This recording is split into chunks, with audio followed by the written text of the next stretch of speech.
ദൈവത്തിന് മഹത്വം. നമ്മുടെ പ്രതിദിന ആഹാരം നവംബർ 11. ഭാഗ്യ ബൂട്ടുകൾ. ഞാൻ യഹോവ, അതുതന്നെ എൻ്റെ നാമം. ഞാൻ എൻ്റെ മഹത്വം മറ്റൊരുത്തനും എൻ്റെ സ്തുതി വിഗ്രഹങ്ങൾക്കും വിട്ടുകൊടുക്കയില്ല. യെശയ്യാ പ്രവാചകന്റെ പുസ്തകം 42 അധ്യായം 8 വാക്യം. താമസിച്ചു പോയിരുന്നു. ടോമിന് തൻ്റെ കോമ്പാക്റ്റ് ബൂട്ടുകൾക്ക് താഴെ ക്ലിക്ക് ശബ്ദം അനുഭവപ്പെട്ടു. സ്വാഭാവികമായി പെട്ടെന്ന് അഡ്രിനാലിൻ ശരീരത്തിൽ നിറയുകയും ടോം മുകളിലേക്ക് ചാടുകയും ചെയ്തു. ഭൂമിക്കടിയിൽ ഒളിപ്പിച്ച ബോംബ് പൊട്ടിത്തെറിച്ചില്ല. പിന്നീട് സ്ഫോടക വസ്തുക്കൾ നിർവീര്യമാക്കുന്ന സംഘം ഭൂമിക്കടിയിൽ 36 കിലോഗ്രാം ഉഗ്ര സ്ഫോടന ശേഷിയുള്ള വസ്തുക്കൾ കണ്ടെത്തി നിർവീര്യമാക്കി. ആ ബൂട്ടുകൾ തേഞ്ഞു തീരുന്നതുവരെ ടോം അവ ധരിച്ചു. എൻ്റെ ഭാഗ്യ ബൂട്ടുകൾ എന്നാണ് അവൻ അവയെ വിളിക്കുന്നത്. തൻ്റെ രക്ഷപ്പെടലിൻ്റെ ഓർമ്മയ്ക്കായി ടോം ആ ബൂട്ടുകളെ മുറുകെ പിടിച്ചിരിക്കാം.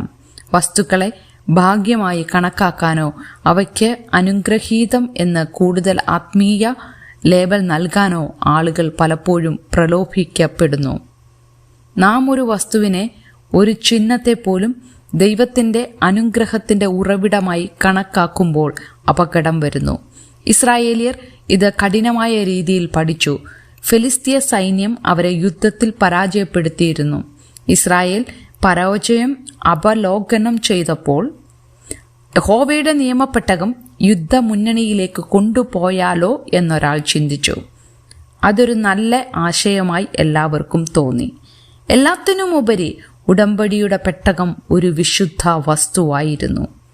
എന്നാൽ ഇസ്രായേലിയർക്ക് തെറ്റായ വീക്ഷണമാണുണ്ടായിരുന്നത്. അവർക്ക് വിജയം നൽകാൻ പെട്ടകത്തിന് കഴിഞ്ഞില്ല. ഏക സത്യ ദൈവത്തിന്റെ സാന്നിധ്യത്തിനു പകരം ഒരു വസ്തുവിൽ വിശ്വാസമർപ്പിച്ച് ഇസ്രായേലിയർ അതിലും മോശമായ തോൽവി ഏറ്റുവാങ്ങി. ശത്രു പെട്ടകം പിടിച്ചെടുത്തു. ദൈവത്തിന്റെ നന്മയ്ക്കായി പ്രാർത്ഥിക്കാനോ നന്ദി പറയാനോ നമ്മെ ഓർമ്മിപ്പിക്കുന്ന ഓർമ്മക്കുറിപ്പുകൾ നല്ലതാണ്. എന്നാൽ അവ ഒരിക്കലും അനുഗ്രഹത്തിന്റെ ഉറവിടമല്ല. അത് ദൈവമാണ്, ദൈവം മാത്രം. ചിന്തിക്കുക, ദൈവത്തിലുള്ള നിങ്ങളുടെ വിശ്വാസത്തിന്റെ തെളിവ് നിങ്ങൾ എങ്ങനെ കാണിക്കും? നിങ്ങൾ ഒരു പ്രതിസന്ധി നേരിടുമ്പോൾ നിങ്ങളെ സഹായിക്കാൻ നിങ്ങൾ എന്തിലാണ് ശ്രദ്ധ കേന്ദ്രീകരിക്കുന്നത്? ദൈവത്തിന് മഹത്വം.